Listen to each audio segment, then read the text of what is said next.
Hello, everyone. Welcome again to another Teach Kevin Your Things session. This session, I'm going to be learning Lit and web components from Elliott Marquez. So let's meet Elliott. How you doing, Elliott? I am doing pretty good. Yourself? I am amazing.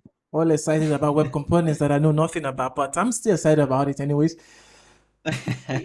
Yeah. So before we get started, let's have a bit of introduction about who Elliott Marquez is, what you do, why are you teaching us Lit and web components?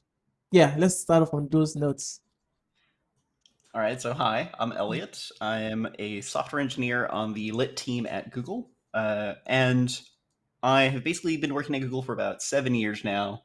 And ever since I started on web components and started off with the Polymer library back in the day.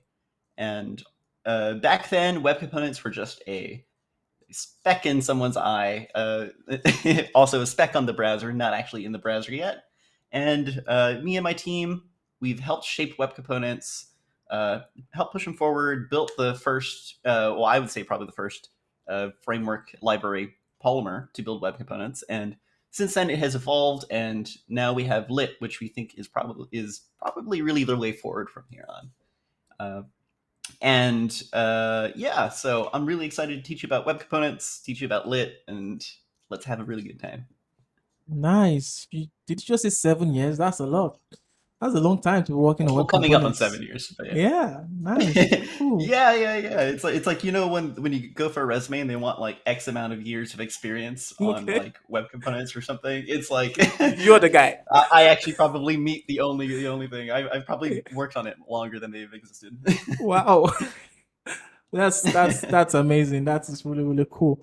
So yeah, so again, let's start off on the note because my general rule is before the what of a tech, let me know the why. So why lit and maybe why web components? So I think web components should be before lit, right? So let's start from that order. Mhm. All right, cool. Here, let me open up a quick Excalibur. Yeah. Should I share a screen now? So, oh yeah, sure. Let's go for it. Okay. Yeah, you are. Cool. So first we have web components, right? Mhm. And so web components, in short, are the browser's native component model. Okay. So let's write that down real quick. Browser's native component model. And what I mean by that is that it's built of two technologies, or it's built of a bunch of technologies. Web components are more of an idea. They are a collection of ways, a collection of web standards that you can put together to build a native component set. And the ones that we're going to focus on today are really Shadow DOM and custom elements. So Mhm. custom elements, and then we have Shadow DOM. Hold on. Cool. So again, so custom elements and Shadow DOM are two browser standards that are in like it's a feature of the browser as much as a div or an array is. Custom elements, let's focus on that. Oh, let's box this together. Mhm. I'm probably going to regret that later. It's probably not going to fit. So custom elements are basically they allow you to create your own HTML elements. Like you can make your own p tag, you can make your own uh, text area if you want. Oh, we'll get into that a bit more. Mhm. And on top of that, custom elements provide you a way, an HTML and a JavaScript API to interact with your custom element. Uh, Provide HTML and JS API interact with custom element. So what I mean by that is it gives you the power of a div, or it gives you the power of an input element. With a div, you can make it focusable, you can hide it, and all of that just with the HTML, right? Mhm. And on top of that, you get a JS API. So like think of an input element. An input element, you can just call it, you can grab it with a query selector, dot value. You can set it, you can set a validation on it and all that stuff. So custom elements allow you just to create another element just like that, and you get the HTML API and the JavaScript API just for free because the browser gives it to you. Nice. And on top of that, because custom elements, what they do really is they allow you to associate a tag name with a implementation.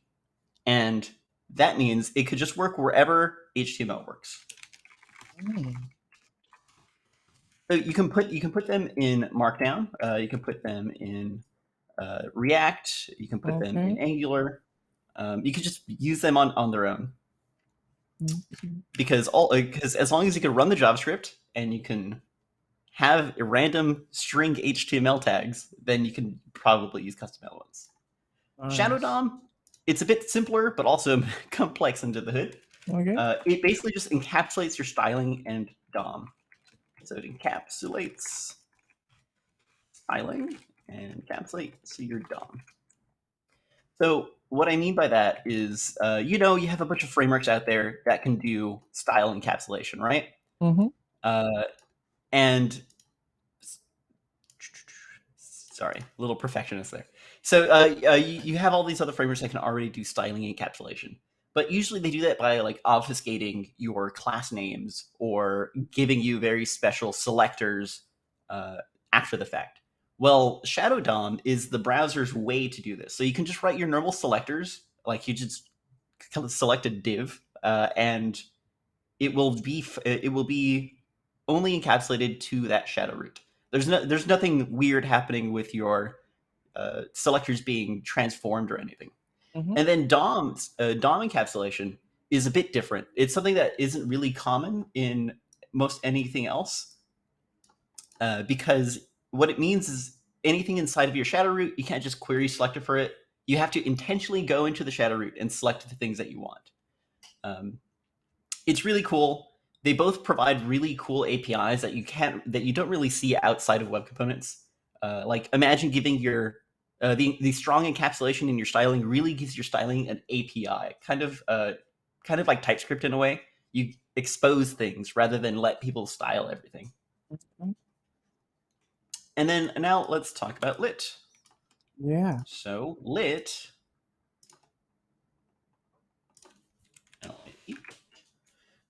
That's what I'm here for, right? So pays the bills. So Lit is basically just a very minimal layer that makes it very easy to build web components.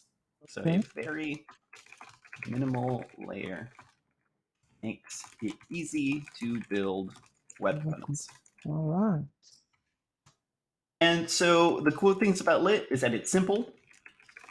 It is super, super fast. It is tiny. And it has excellent DX, IMO. I'm big on DX. I am a bit biased there. So DX, for people who are watching, stands for developer experience. Yeah, and I'm going to be the judge of that. Yeah, sure. So before we go on, do you have any questions? No, like I said, no knowledge of web components, so I get the concept theoretically, but I think I'll get it as we go further down when we start building these components and how it fits into the old puzzle pieces. So I'm waiting. Sure. All right. So let's talk a bit more about that DX here. Let's go over to. Oops, sorry. Gotta do some window reshuffling. Okay. Let's go over to lit.dev. So this is our main website. We have a Discord. Join the Discord. We just switched from Slack. And so let's look at an actual Lit element. So our doc site, you can use TypeScript or JavaScript. It's up to you. The thing is, if you use JavaScript, you don't have to do any type of bundling or building or anything. It should just work. Nothing that we like. We used to be on the Chrome team before we became our own team. And at Chrome, we really just wanted to build with the platform, build with the web. So there's no bundling needed. We do recommend you bundle or build before production. But for this one, I'm going to use TypeScript because it's just a bit more concise and really nice. Are you okay with that, Kelvin? Yeah, I'm fine. Okay, all right. So this is what a lit element kind of looks like. So what lit does for you over a web component is that its component model is built with custom elements. It packages your components into reusable, interoperable browser native custom elements, and that means you get all the nice things of that. Again, the power of the div or the input. It works wherever HTML really works. Okay. Then it scopes your styles and components and contents in Shadow DOM. So you get scope styles out of the box. You write simple selectors. You don't have to do anything special. It will just scope it for you using the browser's features. And then you can model your components API with reactive properties. We'll go into this a bit more later. Basically, this is what gives your component reactivity. When one of these properties changes, it re-renders your component. And then finally, it allows you to write readable expressive expressions that work without a build step. So if you take a look at this, you'll see this right here. This is what you call a template string. And in here is just an interpolation. So if we just do something like this, const, or we'll just do a is equal to backtick, you go hello world. That's just a string, right? You can do a multi-line string. And you can interpolate into it using this $sign bracket syntax. And you'll see that it just interpolates into it. So that's just a string in JavaScript. And you can interpolate data into it. And this is actually this HTML tag right here is actually a function. And this is I guess, little known way to call a function. You can call a function in JavaScript by doing function and then template string. And so this is what we call a tag, and this is what we call a template literal. So this is called a tag template literal. So if you look over here, it's a tagged template literal. That's where lit gets its name. Nice. And so you get this JSX-like templating system that is super duper fast because it really just defers a lot of the work to the browser, and it runs without compilation, without a transformation. You can just run it on your browser today. And so things that you can build with Lit are you can build shareable components and design systems, and these types of components work across all sorts of frameworks. And they also seem to be currently one of the most popular use cases of Lit right now. You just write it once, and then you just use your component everywhere. You can then use these components to build applications. We'll also get into that a bit more later in this thing. So just a very quick recap. So Lit simplifies making web components because web components are a very low-level tool that require quite a lot of boilerplate to actually write them. Like, it's just a lot of things that you have to repeat yourself. So Lit clears that up for you. It's also really, really fast, and it does this in under 5 kilobytes, mostly because a lot of the features that we have are just browser features, and so we defer a lot of the work to the browser. And then finally, Lit components are interoperable because, again, most of Lit's features are just browser features, and browser features are not going to go away anytime soon. So yeah, just going over the main thing, most of these are actually just browser features, right? So like, we didn't have to really build our own component system because we just use the native custom element component system. Our scope styles, we don't have to write any type of style transformer. It just uses the browser's fast native Shadow DOM. We did have to invent reactive properties so we can re-render. But things like props that you would be used to in something like Vue are really just attributes or properties on the element. And then declarative templates, like I just showed you, browser native feature. We defer mostly all of our stuff to the browser C++. We have a kind of a mantra on the Lit team that is, if we need to do something and there's a browser way to do it, then we'll let the browser do it rather than us doing it. Okay. Cool. So before we start building anything, do you have any questions? Yeah, I have not too much, but so the first thing was, first of all, I never knew you could call a function by just using string literal. That's blew my mind. Yeah. And I want to know, why did you guys make that choice as opposed to the parentheses? Well, As opposed to, I'm sorry, what? yeah, Parentheses? like the brackets, like the normal way we call functions in JavaScript. Why did it go with the template strings?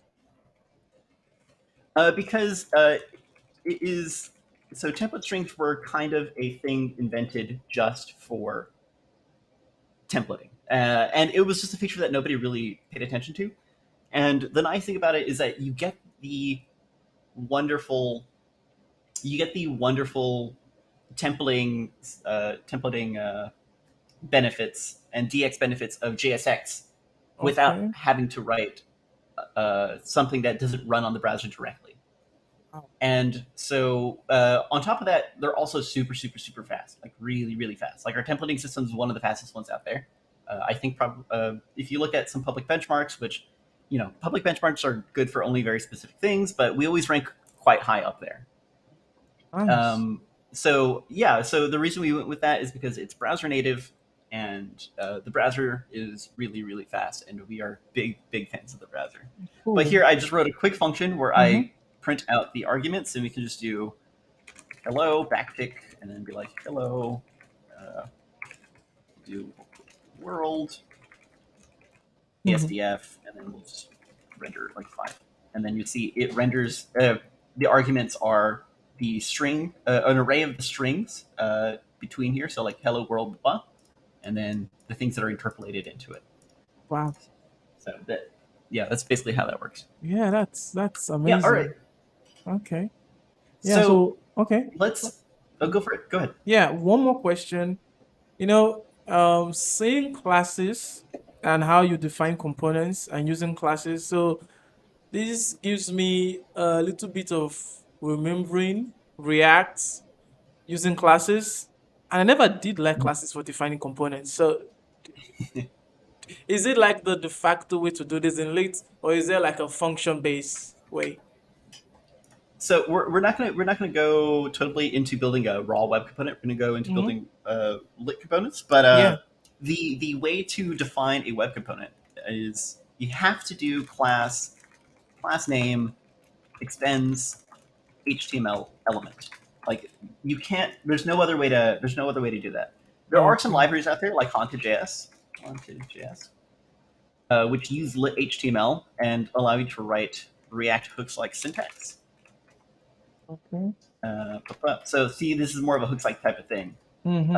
But they have a wrapper right here, which will basically just put it through this. Okay. Uh, Cool. Okay. Okay. we Fine. figured in the end, you're going to have to write this somewhere. Either we write it for you or you write it. So might as well just skip to it Yeah. and try to keep as close to the native thing. So Mm-hmm. most of your so when you're building with Lit, a lot of the times when you have questions and looking up documentation, you're really just looking at MDN. Yeah. Like we want you to look at, yeah, if you learn Lit, there's a lot of things that you learn that are just basically browser features. But so yeah, so we wanted to kind of keep close to the same form, so you have a mental idea of what's actually going on under the hood. Again, Lit is tiny; it's really just a very small layer on top of web components. Um, Yeah. and one reason they have to be written this way is because the browser engineers, when you create a component, they have to be able to allocate memory in the browser. Again, this is like going in deep. Yeah. It's fine. It's So they fine. have to actually allocate the memory for the web component. So like if you create a div, the browser will allocate the memory for the div in the header. And so that's one of the reasons why they kind of forced or require a class syntax. But Mhm. if you look at the reasons as to why React invented hooks, or the hooks or function component syntax, I mean, Mhm. it's a lot of the reasons are because JavaScript was quite nascent in that part. Like it didn't have a lot of features. Like it didn't even have arrow functions. So a lot of the problems dealt with it are kind of gone. Now it's just more of preference. If you like a function component, then I don't think you'll be too far alienated from this. Okay. Yeah, definitely it's fine. It's okay to write classes. Yeah. No, but, and so everybody has their own, again, their own thing, Yeah. their own preferences. And if there are options out there to write stuff with function components. Okay, cool. Yeah, That's yeah. Let's go ahead. So let's create a new folder. So let's add a folder to the workspace. Use TKYT. We'll create a folder here. We'll call it Learn Lit. Okay. So here we are in the Learn Lit repo. And this is how you would get started. We'll start off with JavaScript. So you create a new file, index.html. Cool. So Kelvin, let me ask you a question. Do you know HTML? Yes, sir, I do. Do you know JavaScript? Yes, I do. You're already ready with Lit. Wow. So let's do HTML. And let's do a head. My first web page, right? And we'll do a body. And then my first web page. Let's just render things, make sure things are going. Oops, I have Vue going. Learn Lit. So here we are in the Learn Lit repo. Let's just start a server, make sure this is going. So I like to use web dev server. It has a bunch of features, but it doesn't do anything special unless you tell it to do special things. Okay. So let's just do npx at web/dev/server or -server. And we'll make it watch for changes, or we'll make it open, and then we'll make it watch for changes, and we will open index.html. Cool. All right. So here is first web page. Pretty ugly, but just wanted to make sure things are working. So let's make a component. So learn lit. So this is a custom element. Custom elements are just like normal elements. They must have a dash in them to differentiate them from normal elements. And we'll make a script type module. And then let's import lit. Ooh. Don't get ahead of me, GitHub Copilot. Oh, Copilot. We will import from. So you can't just import from lit because the browser doesn't know where this is. Yeah. So we'll import it from my favorite CDN, which is Skypack, made by an ex-Googler, ex-teammate. So cdn.skypack.dev, and then we'll load lit, and then we will load lit element and HTML. So we will let's save. Nothing's up there. That's expected. So we'll do class learn lit extends lit element. That means lit element is a parent. And then we will tell the browser to associate this learn lit class with this tag name with custom elements.define learn lit tag name and then the element itself. And now let us render something. Let's make a counter. Again, this is just going to be very simple, and then we're going to go on to more complex use cases. So return HTML backtick, and we'll do div the count is, let's say 0. Cool. We've rendered something. Yeah. All right. So now let's make a button. Button. Make me. Okay, I have one more. Cool. Click me. Nothing's happening. That's because we haven't told lit to render anything special here. So let's define a reactive property. So we'll do static properties equals, and then we'll say count is of type number, and then we will set the default value. So in the constructor, you get to call super. That's just what you have to do when you subclass a HTML element, which just tells the constructor of the super class to run, and then this dot count is equal to 0 is the default value. So this dot count save. Cool. Again, we haven't hooked anything up. So now let's add a click listener. So on button, like on Vue, you would do something like this on a click, right? So in lit, the on thing is basically just a accent. So @, then event name, click, is equal to, and then you pass it a function. And the function can be this.count plus this. And then, ta-da, simple enough. Magic. So this is how you build a lit element with just JavaScript. You'll see it works perfectly fine. You do have to do a few things that are just, logic is kind of separated here, which is one of the reasons I like to use TypeScript. So let's build something a bit more complex. So this is just, a counter. Now let's build something that focuses on styling and reusability. Any questions so far? Yeah, just some. So first of all, I noticed that it's looking like Vue, because in Vue, though we have the long form click handler, we also have the @click. So it's very, very familiar territory from here on. And I could see the properties in Vue's options API. That's just the data. Yeah, the data in it. So Yeah. it's looking, and I do know what the constructor If does, and it's seeming familiar. I am liking it. So Vue actually, when they first released their inspirations page, on their documentation site, said Mhm. one of the inspirations for Vue's syntax was actually Polymer back in the day. And Yeah, again, we've evolved from Polymer, and so we took a lot of the same things. I have a tweet nice. somewhere on my account that says Vue just looks like Polymer's younger, hotter cousin. Oh, Because if you look at the old Polymer syntax and Vue side by side, they look very similar, which is amazing. That's yeah, what I love about open source. You take the yeah. best ideas from everybody else and then Mm-hmm. iterate on them. Yeah, it's nice. It's But really, yeah, yeah, but it's yeah, cool. I'm happy you mentioned that. It's really great that you get the vibe. Yeah, I do get the Okay, vibe. so now let's build something with TypeScript. Setting up TypeScript, it's pretty simple, but it does require a build step. So I'm just going to use the excellent library called Vite. I'm sure you know Yeah, about that, right? I do. I do. npm create Vite. We'll call it learn lit. There's something there. Yes, overwrite. We'll make a lit component and we'll make it in TypeScript. Cool. So here we are in Vite. All we got to do is change a few things. I'm just going to rename some files. Instead of my element, I'm going to call it learn lit, and then I'm going to rename this file to learn lit. And then I'm just going to load a font real quick. My favorite font, which is permanent marker. Okay.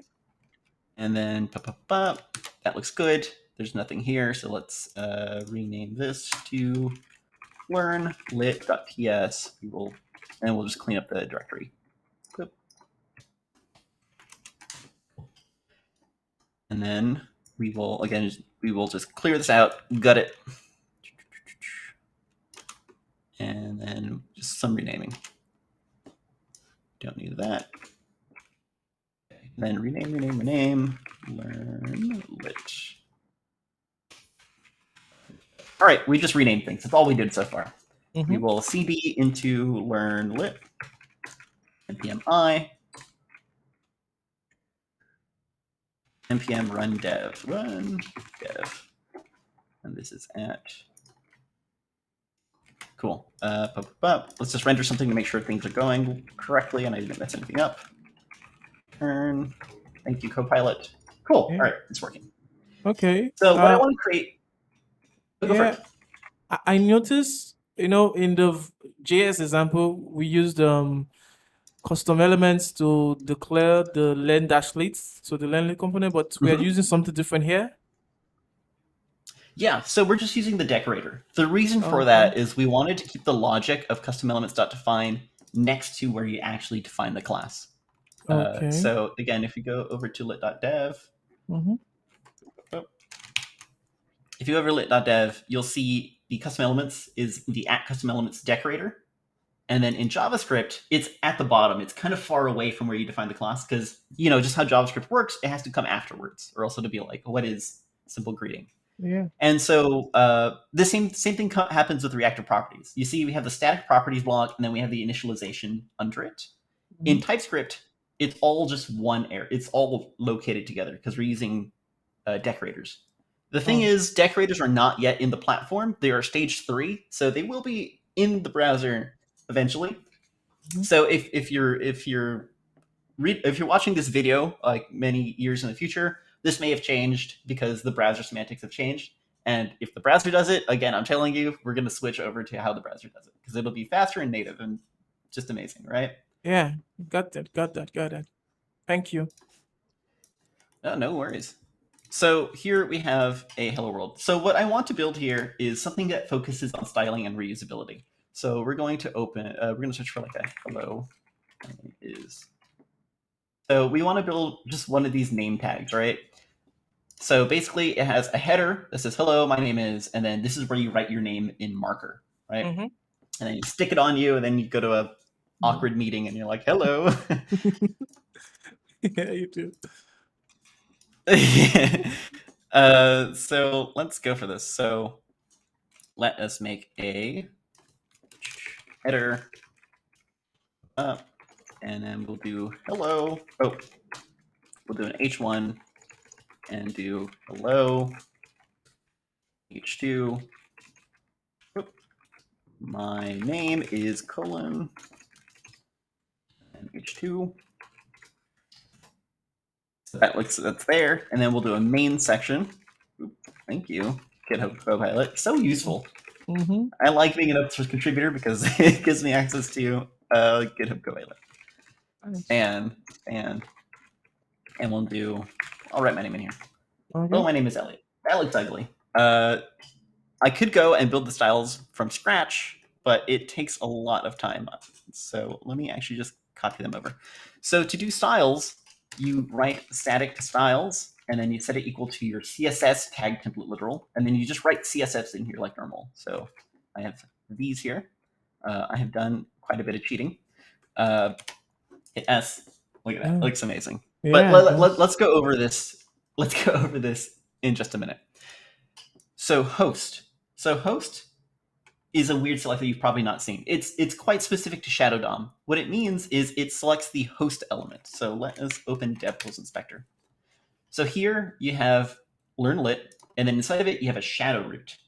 And then inside of that shadow root, which is a document, you have the DOM. So this is what you call the host. So $0 learn lit. So when we style the host, that means we're styling only we're styling this element, and yeah.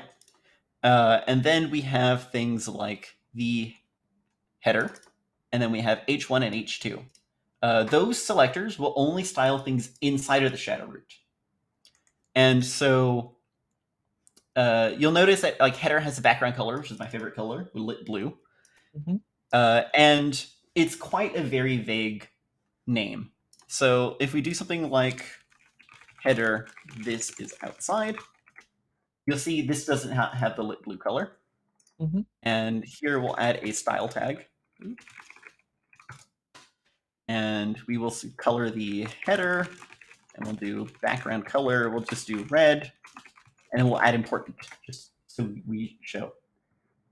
So see, this is not blue. There's no selector that says it's blue, it's red. And then in here, inside the shadow root, it's blue, and you don't see the selector. And then you see, but the thing is, you'll notice that learn lit itself is outside of the shadow root, and you have things like width and height. This is where you can actually affect the component. So learn lit, let's just do width is 400 pixels, hit save, and you see it has changed size. So this is how you can start defining your styling API. Let me pull something up. So let's just clear this out. So one thing that we like to say on the team is that a web component is kind of like a donut. So here's a donut. It's a really weird looking square donut. Yeah, it is. If you saw this in the store, you probably would not want to buy it. And so in here we have our learn lit web component, right? And outside we have everything else. So when you try to style things from the inside, or from the outside, we have, so that boundary right there is the shadow DOM boundary or the host boundary. And when you have styles coming in from the outside, we want a single. You want a single one. All right. Yeah. When you try to style things from the outside, they won't go in. Like they won't be able to style anything in there. So that header on the outside will only style headers on the outside.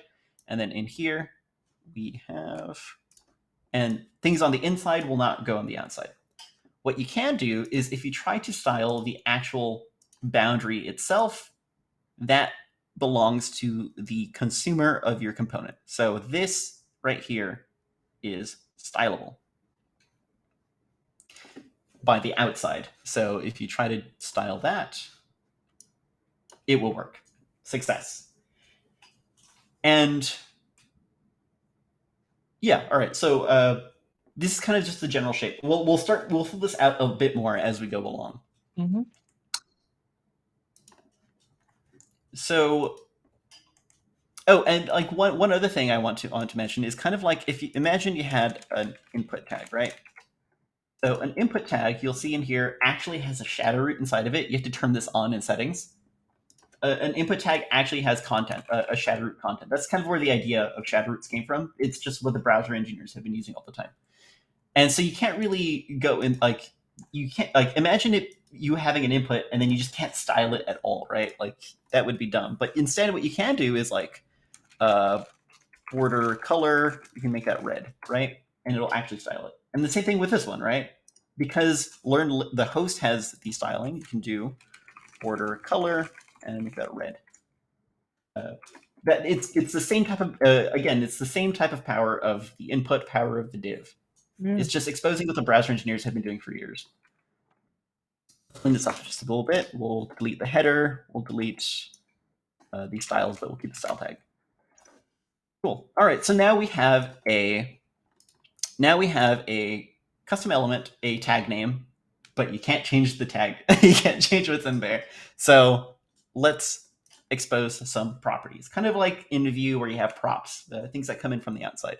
Mm-hmm. Lit has this concept of public reactive properties, which is kind of like props, and internal state, which I think Vue also has a concept of state, right? Yeah, we do. Yeah. So to do a public reactive property in TypeScript, you just do property. You can pass it an optional type. If it's string, it doesn't matter. So we're not going to pass it the type. We're going to say name is blank. Property name equals blank. Go. And then in here, we will do this dot name. And let's also make one for the header. And then we'll make one for the subheader. And we'll say, hello, my name is. And we'll do up this dot header and this dot name. Another thing that people are subheader. Another thing people are confused about with class syntax is what is this? Mm-hmm. So inside of a web component, this just means the element. So if I were to do $0, like this returns the element. So you can just do $this dot header, $this dot, or sorry, this dot header is hello, this dot subheader, and then you also have dot name. So that's really what this stands for inside of a web component. So we have this dot name. Let's set it to something. We'll say Kelvin. Success. It has re-rendered, and we have set the property. But like I said before, web components or custom elements give you an HTML API as well as just the JavaScript API, which I just showed you. So a public reactive property, what a public reactive property does, basically different from state, is here. Ooh, sorry, did not import state. Yeah. Is that the public reactive property will create a automatic conversion of attributes to the properties. So we'll say name is world. We'll say header is equal to we'll do in Spanish, right? My first language. Mm-hmm. Yes, and the header will be hola, and the subheader So mi nombre es. And maybe we want to stick to how you normally write HTML. And so when we normally write HTML, you have a dash in your things. And Lit gives you the power to do that. So in subheader, we can pass it properties, so type string, which is the default. And you can say attribute. The attribute tag, you can give it the attribute that you want to convert to this one. So we'll say sub dash header. And so we'll save this. It says hola or hello, mi nombre es. The reason it doesn't say hola, mi nombre es is because this is an internal state React property. Yeah. So there you go. Hola, mi nombre es. And Wow. again, you can check it on here. $0, name, $. See? And so that is kind of that is our concept of, I guess what you would call props in Vue or React. It uses what the browser native things. You can do $0 dot set attribute, and then you can do name and if you really wanted to do that. But Lit HTML gives you some really nice features to actually style that. Yeah. So let's take a moment to acknowledge how, because Lit is kind of native to the web, you don't even need a dev tool. You could just use the browser dev tool. That's just amazing. Yeah, and the nice thing is, like again, because it's so native, and you just use HTML.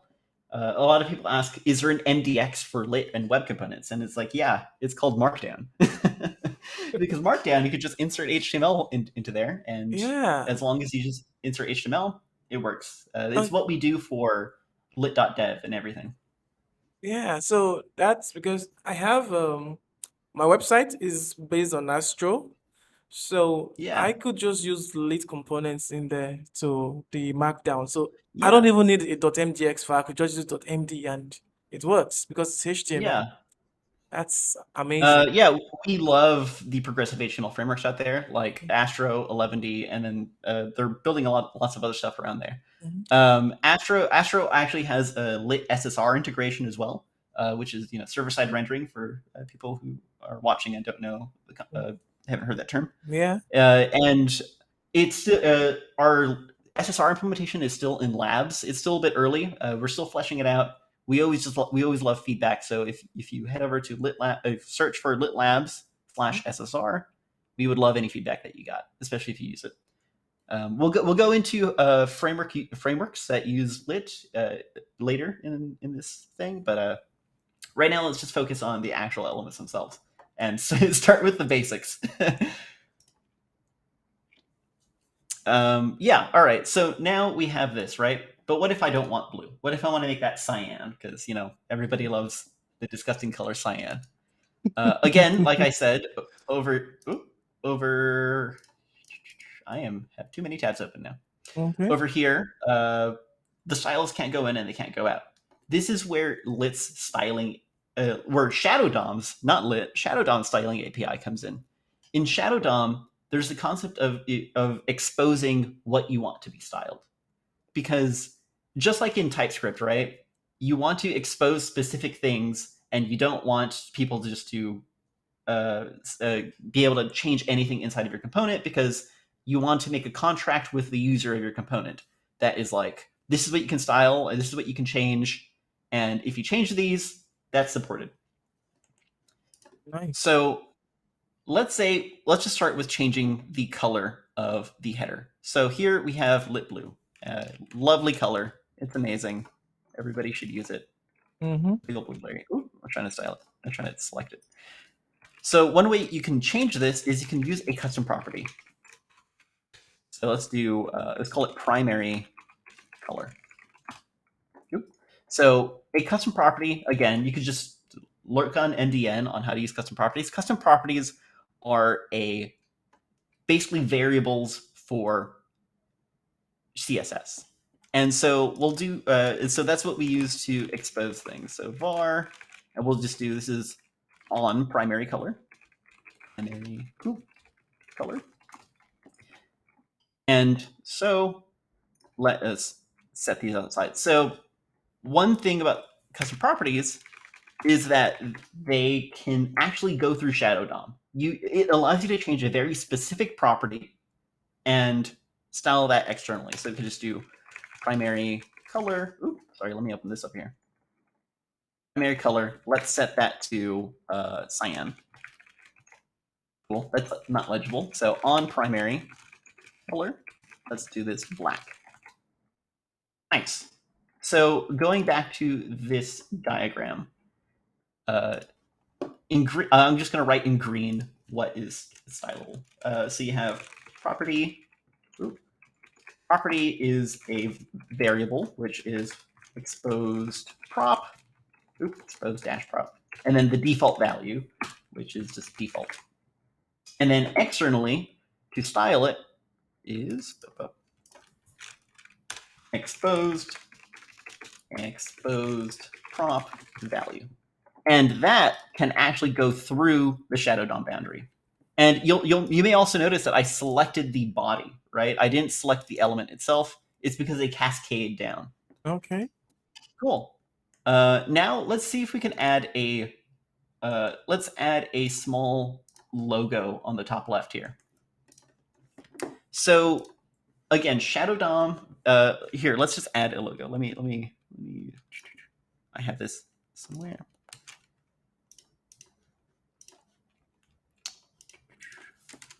So, in Vue and React, you have this concept of props, right? And child props, right? Like props.children. I just do that. Oop, should not have done that. All right. So you can just pass a child in here, and let's render that, and you'll see there's no image. Okay. But you'll see as the children of this, if you just do $0, which is learn lit.children, you see the only child is this image. It's actually on the page. You just can't see it because there's a shadow root there. With Shadow DOM, you have to tell it where you want it to render. And you can do that with the native, like the browser native slot. So if you look on MBN, slot, what it allows you to do is project onto the Shadow DOM. So you have Shadow DOM. Mm-hmm. So Shadow DOM's inside the shadow root. The direct children of the element, which is this image, is what we call the light DOM. So you have light on top of a shadow, and then this goes through the shadow. So we call that projecting, like if you had a projector. Okay. So this is a projected image onto here. You'll see that it says, "Ooh, there might be a thing here," and it's actually that one. This is like the only way you can probably like teleport elements natively in the web. Like there's some things called like React portals. I don't know if you've ever dealt with them, which allow you to render somewhere else. This is probably the only actual native browser way that you can actually do this type of teleportation. But it's one way. Yeah. And go for it. Yeah. So I always thought that slots were custom Vue elements because we have slots in Vue. We have name slots and just normal slots. And just having to see it in native HTML, I'll be like, I don't know that much. Well, that's a good thing. I feel like there has been this movement towards making it feel as if you're building browser native things, and I really appreciate that everyone's like actually using the names that people are accustomed to. So like this isn't something totally weird to you. This is actually just how it works. Wow. Let's just give this a name. We'll call this name logo, and you'll notice again it doesn't render anymore. So let's give this a slot. This is how you associate it with that slot. Slot is equal to logo. And there it is back on here. Oh my God. And so let us render a bunch of these. Oops. Dios mío. We'll just do that. Sorry. I am making a mess of my my workplace. It's all right. So I already messed this up. Let's see what we happen. Okay, yeah. So you'll notice you have all these empty logos up here, right? Maybe we don't want to render it if there's no logo. So let's go into a bit more fun logic. So let us conditionally render this as people ask for it. So we'll just do at property. Sorry. This is type of Boolean. And we will say this is has logo equal to false as the default value. And we'll set the attribute to be as logo. Let's format this. And then what we can do is conditionally render here. So again, just do a string interpolation. And then all we have to do is just JavaScript. Nothing too fancy here. So we'll if you could just return that, and we will do a ternary operator. This is just normal JavaScript. You could just do this dot has logo and question mark. If it does have a logo, render this. If it doesn't have a logo, render empty string. And so now they're all gone. And let's say this one has logo. It renders. So that's how you do conditional templating in Lit. It's just JavaScript. You use a ternary operator. You return another tag template literal. And again, it's super fast and efficient. Now, again, now if we look at this, we'll notice that the how you can style them is you style the : slotted thing. So : slotted is a selector for Shadow DOM. You can do like you can select things like slot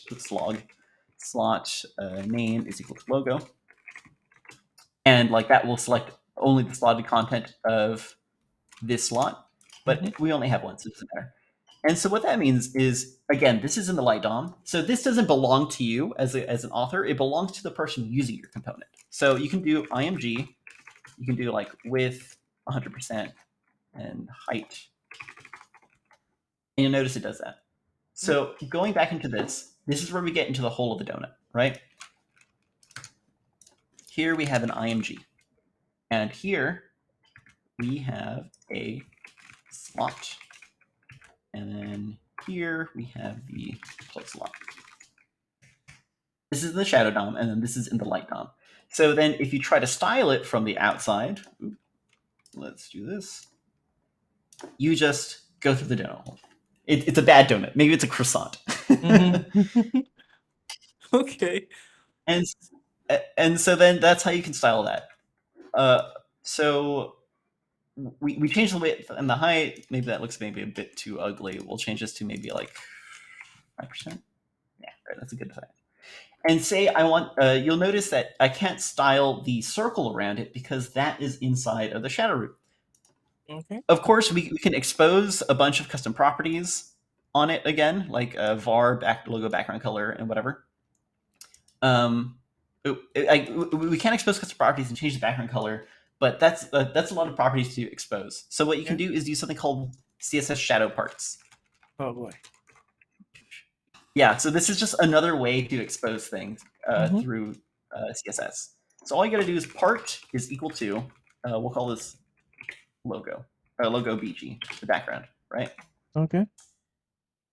And then here you select the learn lit, and then you give it a shadow part, : part. Again, this is just a part of the browser. This isn't anything special I'm doing.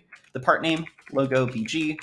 Let's set the background color to transparent. And then we can also do, we can move it around because it's position absolute. We'll set the inset to be, let's see, 0 or auto 16 pixels, auto. And that should be able to move it around. What that does is that it exposes the entire node, which in this case was the slot. You'll see slot part logo BG. So that means you can just style that entire element however you want. This is kind of like an escape hatch. To just let people style whatever they want. And so again, back into here, another thing that you can expose is part is equal to exposed part. And then externally, you style that with learn lit : part exposed. Yeah. So that's like a pseudo selector now in CSS. Yeah, Yeah. It is a pseudo selector. That is, yeah. And that will go through the shadow boundary. Okay. Cool. All right. So now we have. Oop, I closed something. Oh, it's fine. I'm gonna say closed. So now Okay. we have a reusable custom element, and depending on how much time, we'll see how many of these we can do. Okay. But now let's do what I really think is the amazing part of Lit and web components. Let's go back. This is TKYT. We Mm-hmm. will npm create Vue. We'll call this one Vue. If you're going to use Vue, please type cd Vue. We'll just install Lit. Oop, actually, no, I got to npm install, then npm install Lit, right? I don't know. Maybe I don't have to. So we're just going to install Lit, npm run dev. So now we are in, Vue. I think everyone's probably seen this one quite a few times. Mm-hmm. So let us add this to workspace and folder to workspace, Vue. And here we will just shove the lit component into here. And you may see some errors. That is because we need to turn off class fields, false, and then turn on experimental decorators. This should hopefully fix it. Give it a few seconds to update. Come on, TypeScript. I want TypeScript. Come on. Do you need to restart something? Reload window. How about that? Yeah. Cool. All right. Give it a few seconds for TypeScript. Yeah. All right. It's here. Okay. So you just have to kick it just a little bit. Mm-hmm. And so we just put it in here. Let's look at this hello world component in Vue. All you got to do is import learn lit. And then here you could just insert learn lit. And then you can do things like name is equal to is it MSG? Yeah. I didn't load this font style, so we're just going to deal with cursive. It's going to look gross, but what are you going to do? Yes. Okay. So you can do .name. You can also do .name. In Vue. Oh yeah, sorry, I didn't do that right. not an expert on Vue. Is it that one? Is that the attribute? Yeah, that's the attribute. You can do the property as well. You can do message v plus Vue. You can do. Sorry, 1 second. Oh yeah, and so then let's actually put the thing in there. How does this work? Let's get the Vue image from the app. Put it in here. Oop. And then we will go now there, and then let's do slot is equal to name or logo. Sorry. Now let's tell it there is a logo as logo. Cool, right? This is just HTML inside of your Vue. This gives you an error because Vue. It gives you a warning because Vue has deprecated the slot attribute, but it's native HTML. That's probably why they did it. And then again, you can just use JavaScript. You can call this has logo. We'll set this to false. You can do dot has logo or dot has logo, or you can do colon has logo is equal to, and then we'll do as logo, and then Vue has this syntax where it's like true or it is null. Like false won't work here. You want to actually remove the attribute and set that to true. Well, look, it works. It works in Vue.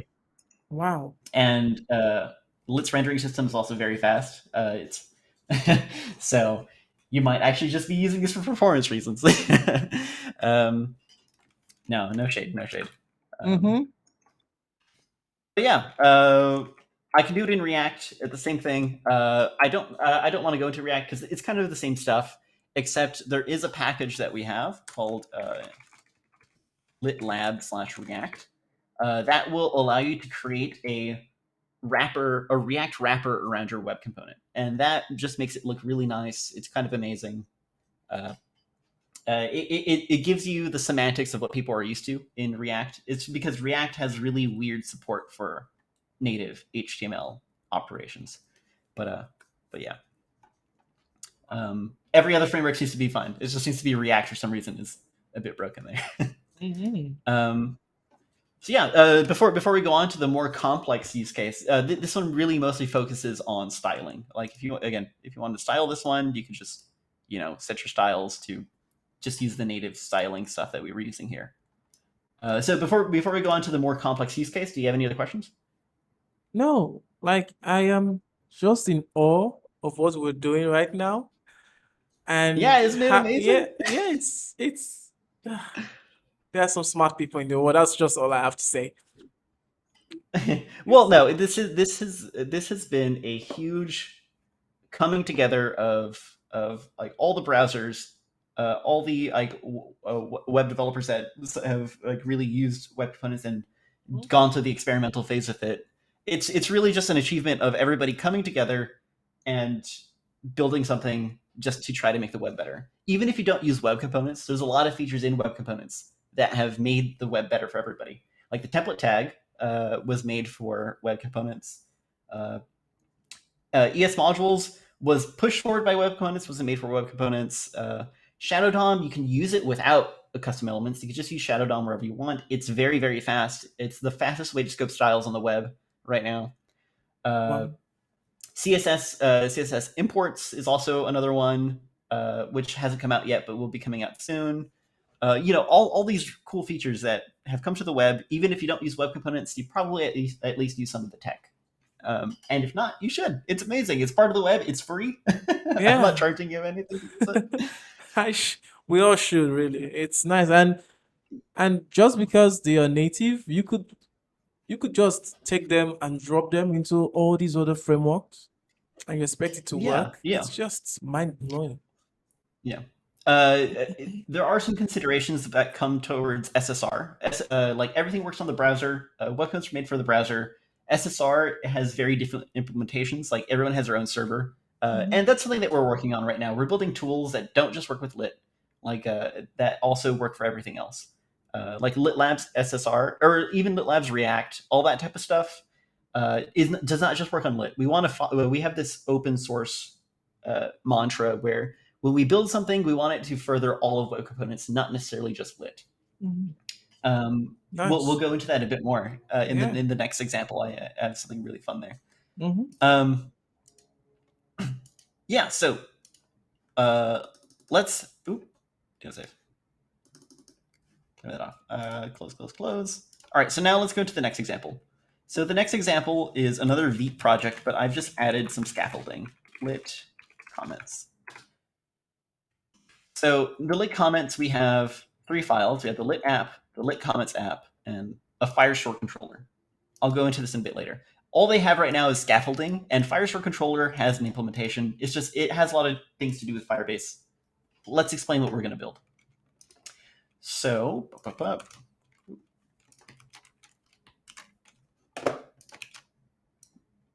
sorry. I have an example over here on my other screen.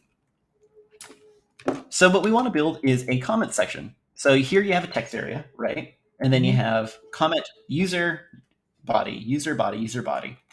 And the way this is set up is let's do blue. I like blue. This is your lit comments element right here. It's just this entire thing right here, and it handles data to just render that. And then we have the lit app. This lit app element will communicate with the cloud, which in this case is Firebase. Have you used Firebase before, Kelvin? Yeah, just a little bit. Yeah, so Firebase, we're going to use the Firestore API. All that means is Firebase is just, think of it just as a database in the cloud. That's all it does. That's all. Well, it does a lot more, but that's all we're going to use. And it can call functions to update things. So basically, Lit app will be communicating with Firebase, and it will it will write to it, it will read from it and do that. It's just separation of concerns. And then lit app will get whatever data it has. Like when it reads from the database, it'll pass it to lit comments. And lit comments, when it needs to write, like when somebody enters something and hits enter, we want it to tell lit app to write to Firebase. Okay. And so that's kind of how it's going to look. So here we have lit app, lit comments, and then the controller. First, let's just build the UI. I've already installed a few packages. You can take a look at them here. I've installed Shoelace style, which is my favorite styling library, and Firebase, and then we have Lit. Not styling library, it's a component library. You can find it at shoelace.style. It is a bunch of web components built with Lit.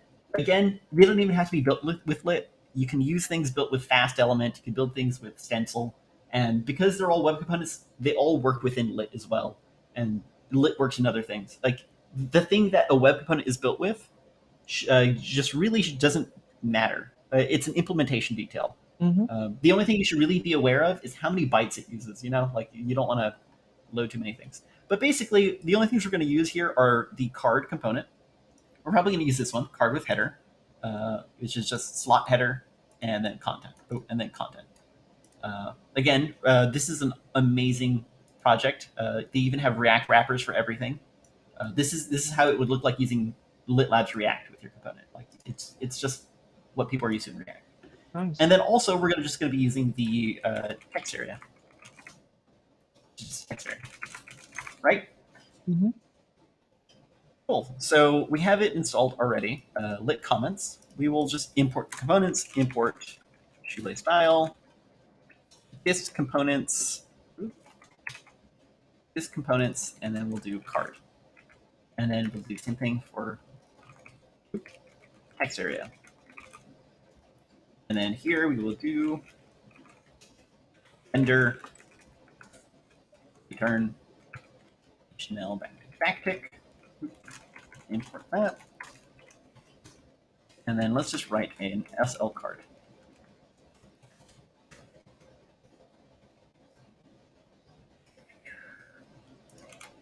Oop, I'm not running it. Okay. npm Go install start a dev server. and then dev. Oh, we have a card. It's up there. It's a little hard to see. We can do dark mode, I guess. Rendering. Let's do dark mode because I think it's a bit more visible in dark mode. Sure. There's nothing in there right now. And then one quick second. Doing something behind the scenes. Okay. All right. So now let's write like an H1. Save comments. Cool. And now let's put in the text area, SL text area. We'll give it a placeholder that says, write a comment, sure.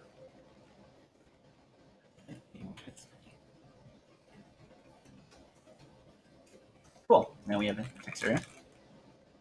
And now let's render a card, like a comment. So we'll do an SL card. And then we will add a bolded header, strong slot header. Again, this is documented on their site, like what slots are available. This will be username. This will be like user 123, and then we will have div, and then body YOLO. Cool. Let's add just a tiny bit of styling here. Static styles is equal to CSS backtick. Oop. We'll do host, thank you Copilot, but I got display block, and we'll do font family, serif. How does that look? Cool, looks a little better. SL card, we will make these with 100%, and margin block start. We'll just add a bit of margin to it, 16 pixels. Cool, all right, looks good, right? Right now it doesn't do anything, right? So let's set up these generating these comments here, right? So let us create something like, let's create a reactive property. So here I already have an API of what a comment looks like. It has a name and it has a body. Yeah, let's just do that. All right, and so we'll create a reactive property. Property type of array, and we'll call it comments. And it is of type comment array, and the default value is an empty array. Let's fill this out just a little bit. ID 1, user 123, body yellow. Thank you, Copilot. Isn't it so crazy? Yeah, ID magic. 2, user 456, body first. Right. And so let us render it. So all I got to do, again, is just JavaScript, this.comments, comments, and you can just dot map. Like it's an array, just do dot map, comment, and then let's render HTML backtick literal, HTML backtick, and then we'll move this template inside of there. Save that. We have 2 of them. Cool. Now let's actually use the stuff in here. So comment dot name, and this is comment body. Cool. Actually rendering things. That's how you do a repeat. For reasons I'm not going to go into too much, it's faster. It's better to use a repeat directive. Directives repeat.js and then repeat. You can find out more about this in one of our tutorials. We have a tutorial about that goes into this, lit.dev/tutorials. You can find it there. But it's the fastest way to actually render this stuff. You probably don't need to do it here because it's so small, but it basically does the same thing. It's you pass it the array, you pass it a key function, and then you pass it the thing that you want to render. Cool. All right. So now we have this, but if we enter something, nothing happens, right? So let's handle text area. So SL text area at key press, event listening. We'll do this dot on key press. We'll define a private on key press keyboard event. So if thank you, Copilot, running ahead. Let me clear this up. So if they hit enter, what we want to do is we want to make sure the enter doesn't get pressed. So event.prevent default. So what that does is if we type and I'm hitting enter, it doesn't actually press enter. That's what prevent default does. And then let us let us get the value. So const value is equal to text area is event target as technically it's this import type area. Technically it's that. This is TypeScript, not really important. And so we can do the value is text area.value. As you can see, there's all the TypeScript typings that you want. And we'll do this dot add comment value, and then we will clear the contents of the text area. And then let's create a very quick add comment. And then we'll just console.log the body. Cool, let's open the console. Hello. It clears it, and then it calls the add comment. So in Lit, we want it to actually communicate with the parent. I have a YouTube video about communication in Lit components. It's on the Lit YouTube channel. Small plug. Sorry about that. It's fine. And we go into depth about communicating between Lit elements or just web components in general using events, native browser events. So let's fire an event on this element. So this, remember, means the web component. Dispatch event, and we'll just do a new custom event. And the event will be called add comment.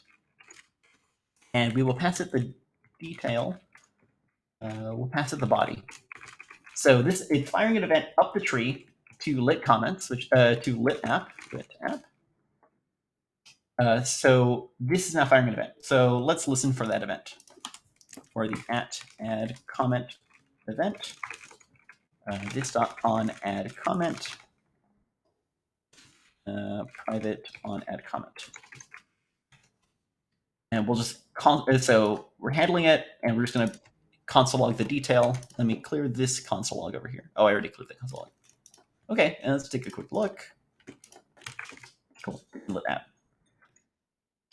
All right, so now this is where we want to actually write to the Firestore, right? Mhm. So Lit has this concept of reactive controllers. I've already implemented one. A reactive controller is, are you familiar with custom hooks? No, I don't think so. So custom hooks, I guess, are more of a React thing than they are a Vue thing. It's a way to integrate, to make your own hook, kind of, Oh, in React. yeah, And I so think. it's like you might see them with like use context or like Okay. use mouse controller. Oh yeah. We also have that in Vue 3 as well. So Yeah, awesome. yeah. So reactive controllers are basically a way to implement something similar to a custom hook that works across frameworks as well. So we have like in React we have a use controller use controller custom hook that you can just use this controller. It works across frameworks. Again, we just want to work with everybody. We want to make the web. We want to plug the web together. Mhm. So basically, all this Firestore controller does is that it has it on constructor. You pass it a callback. You pass it a callback, and it will every time there's a snapshot, every time there's a change in Firebase, it will call your callback and give you the snapshot. Mhm. And then also there's a write function. You give it data, and it will write that data to the server. So let's actually implement that controller. So we'll do we'll do private Firestore controller is equal to new Firestore controller. And then you need to pass it this, the controller host, and then the options, which I have over here. I don't mind putting this on here because I am going to delete them. I'm going to delete this project afterwards. So this is Firebase init is equal to the init of the project. It requires a collection path. This is just the path of the collection. Basically, we just save this under a giant collection called comments, and then we have the callback. So callback, you get the snapshot. Let's console log what comes from the server. So here you see we have docs. Here we have 3 things on the server right here. So let us create a reactive property at state, and then we will do comments is a comment array, and we will do this.comments. So every time there's a change on the server, set comments to snapshot docs. We want to return a comment. So return ID and doc.data. Ooh. Sorry, I need to give this a type. Basically, doc.data will return, the actual. It'll return basically a comment, that we have shaped over here. It'll return one of these. Yeah, got you. Let's clear this up. So the default value for comments is empty. So here we go. So we set the comments right here. This dot comments, and then let's just pass that to lit comments. Again, like Vue, we have the same syntax dot comments for setting up property. Oops, I gotta import.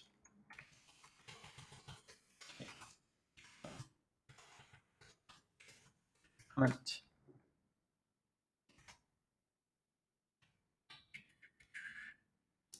What's going on here? Sorry. Comment.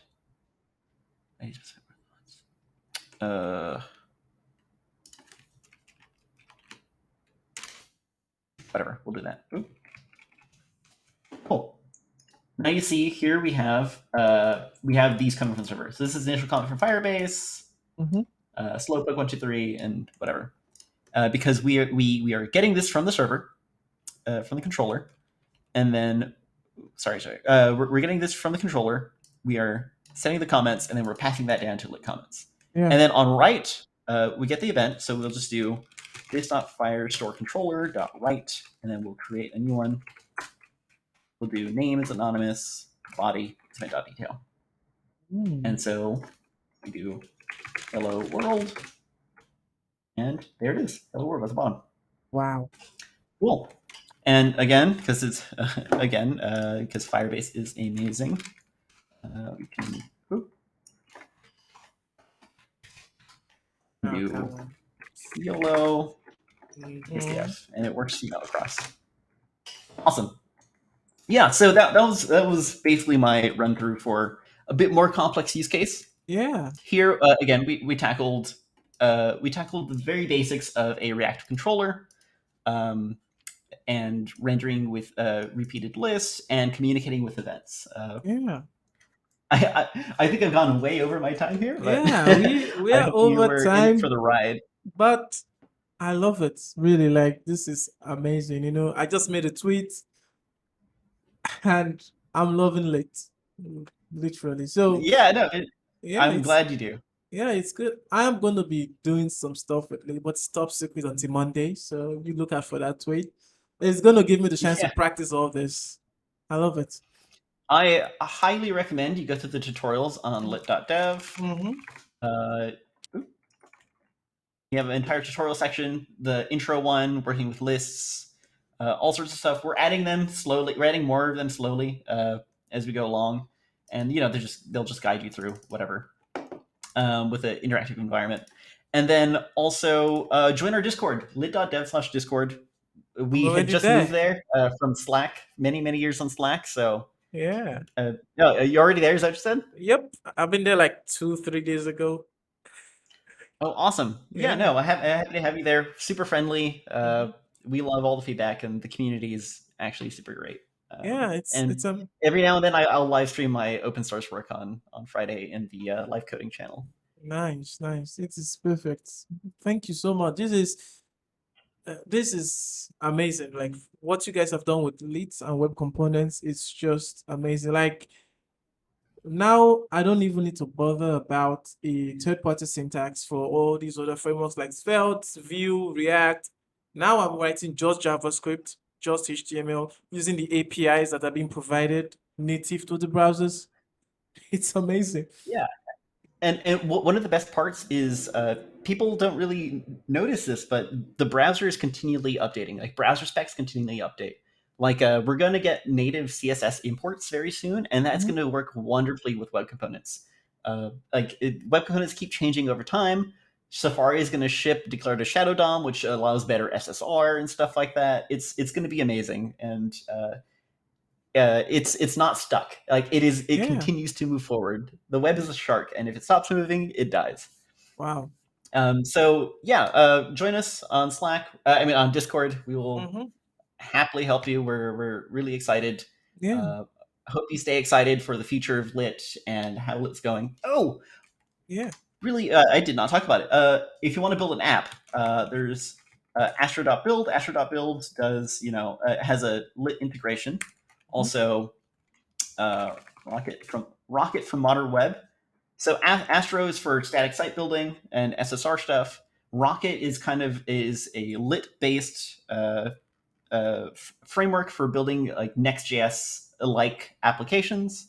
Okay. And then and then there's a bunch of other stuff like PWA Builder by Microsoft.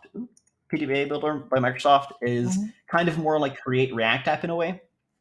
Yeah. It's a spa for building web components, and they use Lit quite a lot. They already have routing and everything in there. And OpenWC is a good place to continue going. Open Web Components, they have a bunch of guides, docs, and starter kits as well if you want to get started, and a CLI. Yeah, sorry. You know I that. want to get that in there because people always ask us about application building. Yeah, I was going to ask you for all these links and resources, but you just gave them to me, so thank you. So, I think what I would do, maybe you could DM me the links so I could add them in the show notes, in the description on YouTube. That is, 100%. yeah, that's perfect. So I guess where can we, if I have a question or someone watching the show later on, where can we reach you to just, ask questions? So again, Discord's great. Mm-hmm. My Twitter is twitter.com/techie-tacos. I am Techie Tacos on Twitter because I love tacos, Yeah. like a lot. And Build with Lit is our Twitter account. It's where we have where we put a lot of our news, and it's very upfront. On there, we will link. We're releasing another YouTube video out very soon. Mm-hmm. Also, social links down at the bottom of lit.dev, where Discord, Okay. YouTube, Twitter are probably the biggest ones. Yeah, so thank you so much, Elliot. I really enjoyed this. Like, I'm blown away by what Lit could do, and I've learned a ton. Thanks to you. Thank you. Awesome. Yeah, thanks for coming on the Oh session. well, thanks for having me on. It was a lot of fun, man. Yeah, sure.